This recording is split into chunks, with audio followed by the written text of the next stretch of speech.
नमस्कार सभी को, मैं doctor Neha, senior doctor Bharat homeopathy से।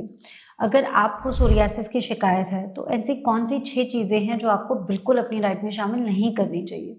पहला और सबसे इम्पोर्टेंट चीज़ है non veg. Yes, non vegetarian diet जिसमें सब कुछ आता है, मीट आता है, फिश आता है, मटन आता है, चिकन आता है, ये सब चीज़ें आपको नहीं लेनी है। और कई बार पेशेंट्स आके हमसे पूछते हैं, स्पेशली मैंने देखा है जो बंगाल के पेशेंट्स होते हैं और जो साउथ इंडिया के पेशेंट्स होते हैं, उन्हें बहुत ज़्यादा वो लोग फिश डिपेंडेंट होते हैं, तो उनके लिए छोड़ना मुश्किल होता है। पर ऐसे में हम पेशेंट्स को किसी भी तरीके की नॉन वेजिटेरियन डाइट नहीं सजेस्ट करते हैं, अलाउ नहीं करते हैं। तो आपको नॉनवेज नहीं खाना चाहिए। नॉनवेज खाने से आपके सोरियासिस के सिम्टम्स ट्रिगर होते हैं और ये आप खुद घर पे एक्सपेरिमेंट कर सकते हो। थोड़े दिनों आप नॉनवेज खा के देखो तो आपको लगेगा कि सोरियासिस की खुजली बढ़ रही है, और 1 महीना आप डाइट में नॉनवेज छोड़ के देखो तो आपको खुद ही फ़र्क महसूस होगा। दूसरी चीज़ जो कि आपको सोरियासिस में नहीं खानी चाहिए वो है नाइट शेड वेजिटेबल्स, जिसमें आते हैं आलू, टमाटर, बैंगन और मिर्ची। ये 4 चीज़ों का सेवन आपको अपनी डाइट में नहीं करना चाहिए। ये चारों ही चीज़ें आपके शरीर में अंदर इन्फ्लेमेशन को बढ़ाती है और सोरियासिस में आपके पैचेस को ट्रिगर कर सकती है। तीसरी इंपॉर्टेंट चीज़ अगर आपको सोरियासिस है जो आपको नहीं लेना चाहिए वो है अल्कोहल।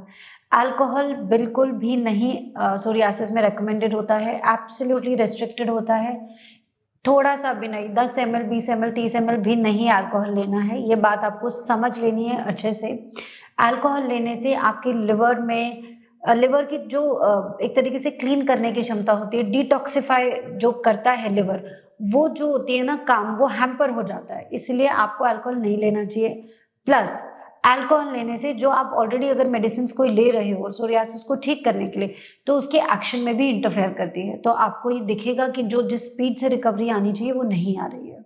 चौथी इंपॉर्टेंट चीज़ जो कि आपको नहीं लेनी चाहिए अगर आप सोरियासिस के मरीज हैं वो है पैकेटेड फूड।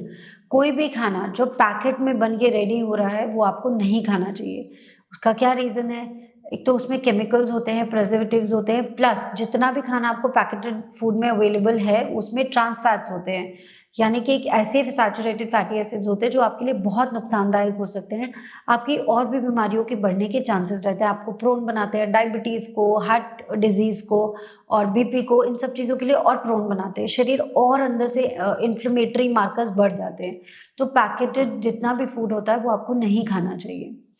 पांचवी इंपॉर्टेंट चीज़ जो आपको नहीं खाना चाहिए अगर आप सोरियासिस के मरीज़ हैं वो है sugary food.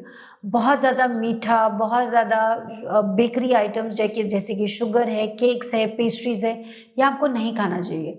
Excessive sugar intake से भी सोरियासिस के पैचेस बढ़ सकते हैं। छठी और बहुत इंपॉर्टेंट चीज़ जो आपको नहीं खानी चाहिए अगर आप सोरियासिस के मरीज़ हैं वो है बहुत ज़्यादा डीप फैट फ्राइड, बहुत ज़्यादा पूरी, पराठे, समोसे, कचौड़ी, ये सब आपको नहीं खाना है। ये सारी चीज़ें गंदे फैट्स आपके शरीर में बढ़ाती है, ट्रांस फैटी एसिड्स का कंटेंट बढ़ाती है, जिसकी वजह से आपके ऑर्गन्स अंदर से बहुत अच्छे से हील नहीं हो पाते हैं। आई होप इस वीडियो से आपको ये क्लियर हो गया होगा कि क्या ऐसी चीज़ें हैं जो आपको नहीं खानी चाहिए अगर आप सोरियासिस के मरीज़ हैं। Thank you.